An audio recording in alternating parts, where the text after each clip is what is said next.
Le 15 octobre 1896, Célestin Baptistin Freinet naquit à Gare, dans les Alpes-Maritimes.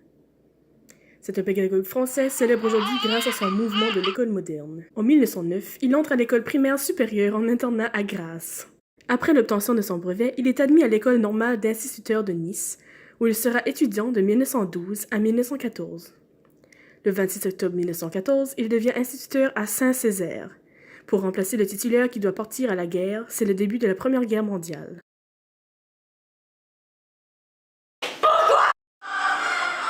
Le 10 avril 1915, c'est lui-même qui rejoint l'armée française dans l'infanterie. Le 27 octobre 1917, il est gravement blessé par balle au poumon, ce qui l'affectera pour le reste de sa vie.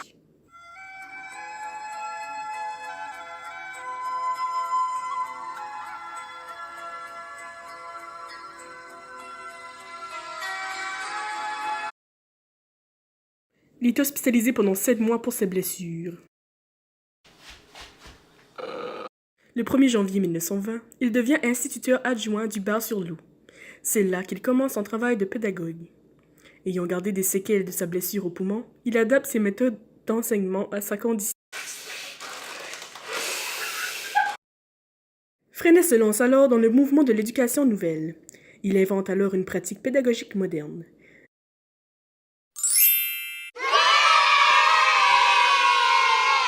Inspiré par John Dewey, ses voyages lui feront découvrir des méthodes jusqu'alors inconnues en France.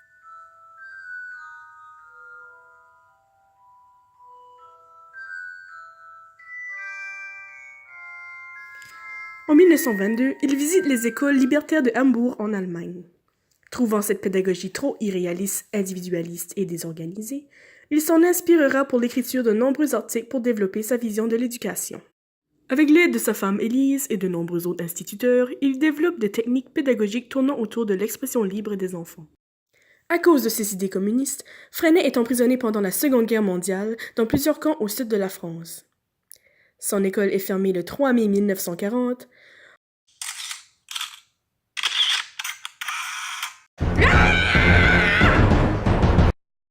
Pendant son emprisonnement, Freinet écrit de nombreux articles qui seront publiés après la guerre.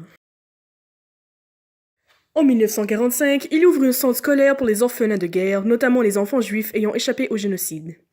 Le 20 juin 1953, sa première école peut rouvrir ses portes et l'année suivante, Freinet lance son objectif de 25 élèves par classe. Célestin Freinet s'éteint le 8 octobre 1966 à Vence, à l'âge de presque 70 ans.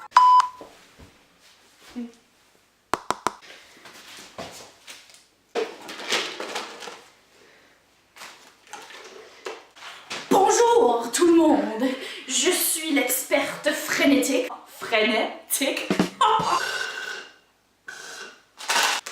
Bon, là, j'ai fait des recherches pour vous autres pour savoir ce qui est arrivé après la mort de Célestin Freinet. Il est mort. Ouais, j'ai fait de la recherche pour savoir ce qui était de sa pédagogie aujourd'hui. Puis on dit que de nos jours, sa pédagogie existe encore. Ah oui, surtout avec le mouvement de l'école moderne. Certaines de ces techniques sont encore dans les écoles en 2018 et ont contribué à la pédagogie institutionnelle avec des approches plutôt autogestionnaires. À Vence, l'école Freinet est devenue publique en 1991 et fait maintenant partie du patrimoine de l'UNESCO. Bon, ben c'était ça mes recherches que j'ai faites aujourd'hui. C'était pas grand chose, mais ça m'a pris toute la nuit là. Ça paraît-tu? Si vous avez d'autres questions, vous pouvez demander à mes 3 belles assistantes de recherche qui vous feront un plaisir de répondre à ces questions. Moi, je vais retourner à mes recherches. Allons chercher d'autres cafés.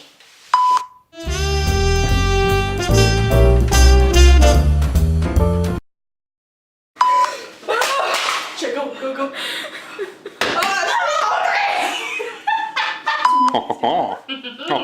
Baguette, fromage, fromage. Fromage.